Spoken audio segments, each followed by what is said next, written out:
Welcome to Trimet 101. Today I'm going to be talking about what makes Trimet unique. I think everyone is going to answer that question differently, and so this is going to sort of be an opinion piece of what I find interesting about Trimet and what I think makes the company unique. Well, I say we start with something that is the staple of the Portland metro area and has been for several decades. Portland has quite an impressive light rail system with long lines and quite a bit of stations. For a metro area with about 2 million people, this is actually not bad. We have 5 lines, okay, 4 lines, but I've made an entire video on this. It was absolutely ancient, but where I talked about it, I'll supply a card up in the corner. It has many elements of multiple types of rail systems all in one. It has general railroad, fast tram, slow tram, underground, elevated. Yet we only have one underground station, and it's my personal favorite, Washington Park. It's hard not to like this station. I mean, many of you probably know this already, but it is the deepest train station in North America. I used to think it was the 3rd deepest train station in the world, but I actually think it's the 4th deepest now. I'm not sure if another station has opened up, I don't know, but it's more than 250 feet below ground. It's pretty insane. You won't find escalators here, just 4 big elevators and emergency stairs. And that's about it. And it's been renovated and looks quite nice, but I even have some videos on some old hard drives before the renovations. What, you wanted proof?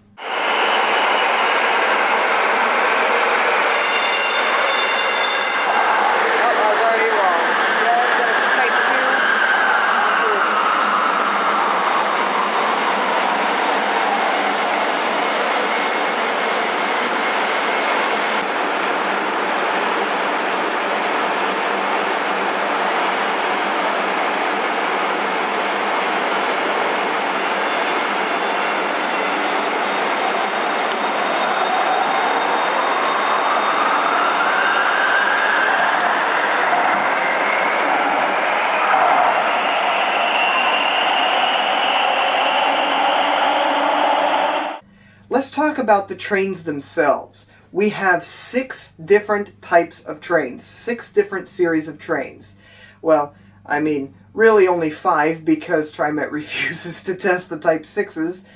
Okay, they do, but okay, I could make an entire rant on that, but I'm not getting there in this video. But the Type 1, 2, and 3 trains are unique to Portland. We're the only city that has these. In fact, the Type 1 trains are so unique, they don't even have an official model number. So that's really interesting.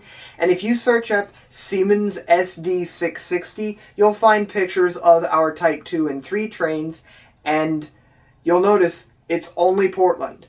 Siemens' older train car numbers followed a very specific numbering scheme.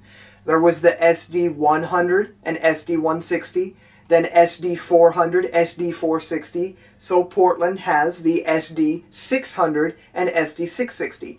When the Type 2 trains were new, they were technically the SD600, but because they now have bike racks and a couple of other minor changes, they've been retroactively branded as SD660. The same as when our Type 5 trains first entered service, they were still technically Siemens S70s, but Siemens retroactively numbered them as S700s because of the updated seating layout inside. So it's the same thing here. Alright, well, we've gone off the rails, no pun intended, so I say we switch gears and talk about buses. No pun intended. Trimet does a couple of cool things here. Now, as far as passenger information and what information you can see while you're in the bus, it's nothing fancy with a TV screen showing the next few stops and a nice map and anything like that. It's just a simple dot matrix screen, but they show as much information as possible. The clock is always displayed at the left of the screen, unless the stop name is too big and then it cuts it off. And the stop name is always displayed all the way over to the right. And so that is how the screen always looks. There's always the clock and there's always a stop, unless the stop name is so long that it gets in the way of the clock. There are a ton of transit companies out there where the clock is its own screen and then the stop is also its own screen. They don't combine together like the way Trimet does it. And while, yes, I mean, a clock is nice to have, if you're gonna have it, you might as well show it all the time. But what I think is the real star of the show here, and is the thing that not really that many people, I think about, is what lies directly under the stop name on the screen. And that is a dedicated stop requested light. I am not going to get too detailed onto this because I have an entire video planned on this in just a couple weeks, so I'll save all of this for here, but I think it is very, very important to have a dedicated stop requested light. Trimet does that very well, and far too many transit companies just neglect that and include it as part of the screen, so it'll say the stop name and then stop requested. Of course, it would be nice to eventually phase out these yellow dot matrix screens inside the buses with something that's a little more 21st century. But what we have now, honestly, is not terrible. While we're discussing what you see in the interior of the bus, let's talk lights. So imagine the interior lights of a bus, all white lights. Many transit companies choose to have some sort of mood lighting color. That way, when they're driving at night and all the doors on the bus are closed, there's less bright interior lights, making it less glossy and glaring on the windshield, which makes it easier for drivers to drive a bus without getting too distracted with what's being reflected on the windshield. And so, if you think about all the interior lights, most transit companies choose blue for the interior light colors. Whether dark or light, Chariots uses it, C-Tran uses it, Seattle's got it everywhere. Pretty much everybody uses blue. But Trimet? Nope. Trimet uses red for the interior lights, and has done so for decades. And if you ride the 3500 series buses, or some of the older buses that have long since retired, like from the flexible Metro days, some of those reddish lights are almost pink inside, which is interesting. And Trimet has now, over the last few years, gotten a little more creative, and something kind of cool that I've seen, and is to have color-changing lights inside.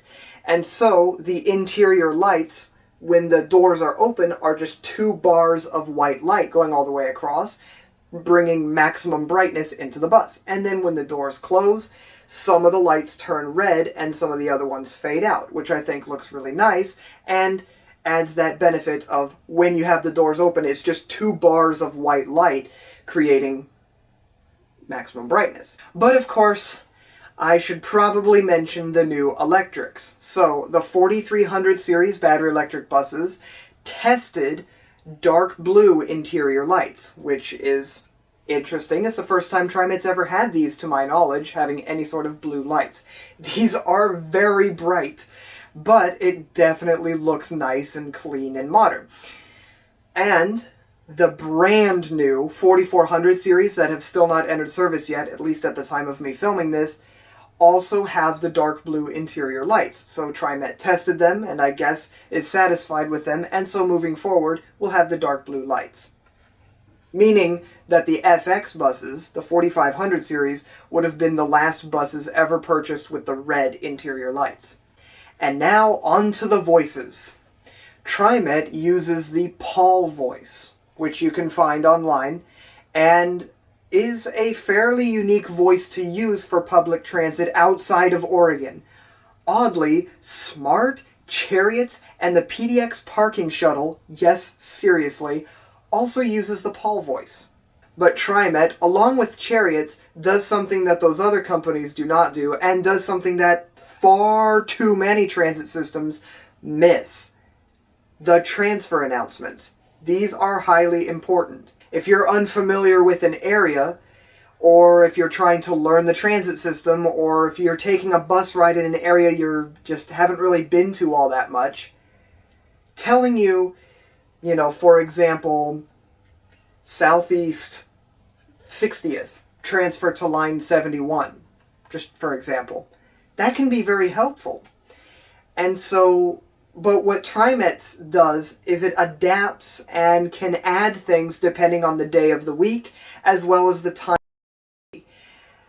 I've actually made an entire video on this topic, probably quite a while ago now, and I'll leave a card for it up there if you want to watch it. This seems like something that some AI program could probably do, but this is nothing new. Trimet's buses have been doing this since at least the early 2000s. It's really not too difficult. They record announcements that are the stop names. So maybe, for example, Barber Transit Center. During off-peak and on weekends, it's serviced by lines 12 and 43. But during the school times, during weekday rush hour, line 39 also operates. And so all they need to do is, like, let's say you're riding the 12 and you've come into Barber Transit Center. They'll have one recording that just simply says, next stop, Barber Transit Center, and then there's a whole assortment of transfer recordings, and so if it's the midday or a weekend, they'll just pull one that says transfer to line 43 and stitch it onto there so that it says it all in one fluid motion. But if your particular trip that you're on runs during the rush hour, they'll have a different recorded message that says instead, transfer to lines 39 and 43, and they'll put that one in instead. And so just depending on what time of day the particular bus trip is, they'll mess around with the announcements to get the transfer information accurate. No AI involved. And now onto the doors. Yes, I'm going to talk about doors. I have already made an entire video on this topic too, so yet another card is going up in the corner. But when Trimet unlocks the back door of the bus, that's all it does. It unlocks the door. You have to physically touch it in order to open it. This prevents fare evasion, and it just makes sense. If you unlock the back door and nobody's getting off the bus and it's a cold, wet, windy day, you probably don't want to have the back door just opening at every stop because the operator is used to doing that. However, with the FX buses, that's our bus rapid transit system, that's different. That does have all-door boarding and fare card readers at all doors, and so at every stop that there are passengers requesting to get on or off, all three doors on the bus will open. Now, onto the WES. Probably the weirdest commuter rail system in the United States. It's got the second lowest ridership out of any commuter and regional rail system nationwide. And it doesn't serve Portland Union Station, instead opting to serve a more built-up industrial area on the west side, from Beaverton to Wilsonville. Does not enter Portland ever. Highway 217 and I-5 corridors in the Tigard and Tualatin area have a lot of places to work and a lot of bus connections. Beaverton Transit Center is the most well-used transit center in the entire Trimet network. And so a lot of connections are to be made here, and that's why the system operates. But the fleet is where it kind of gets a bit interesting. Trimet has some of the last ever Colorado rail cars that were ever built. The WES entered service in 2009, and so these train cars are from around 2008-2009. And while that is interesting, what I'd really like to talk about are the backup units. Well, Trimet has only a few of these Colorado rail cars, and they pretty much use all of them. So what if there's maintenance required on one or more of the units? Well, they're going to run out of trains, and so they purchase some backup train cars and occasionally use them in the event of some mechanical failure on the existing units. Introducing probably the best rail manufacturer from the 20th century, Bud. The RDC, or rail diesel car, was available mostly in the 1950s and became quite popular. And so Trimet purchased 2 from the Alaska Railroad and restored them and occasionally used them on the West. And they purchased 2 more from the Trinity Railway Express in Texas and is in the process of restoring those. I actually think those are getting fairly close to completion. Those ones have never entered service, but the ones from the Alaska Railroad have. I'm not aware of another commuter rail system that does that. So that's very, very interesting. And this is sort of unrelated, but I almost wish there was a way where we would know more in advance when the Bud cars would run. If it was something that was a little more predictable. Let's say Trimet decided that they want to run the Bud cars every Friday. So it'd be a little more predictable so that on Fridays, if you wanted to ride the West, you'd know that you'd probably get the Bud cars. At least on one of the trains. That way, it would actually be a little easier to catch them.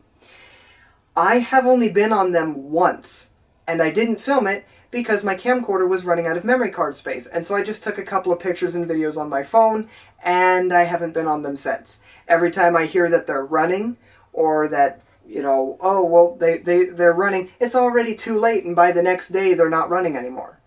It's very unpredictable to get, and it's hard to film, especially since I don't live near the West. So I'm not really in tune to, oh, they're going to run these today.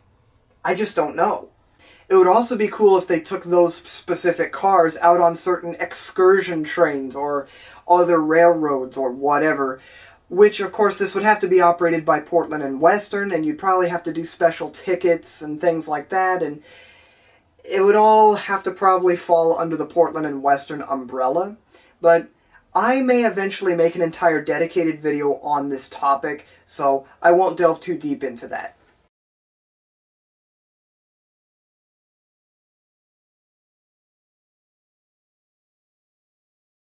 Well, I'm sure you can think of plenty more things that make Trimet unique, but those are ones that I've thought of. Those are the first things I think of when I think, what makes Trimet unique? What, to me, makes them unique?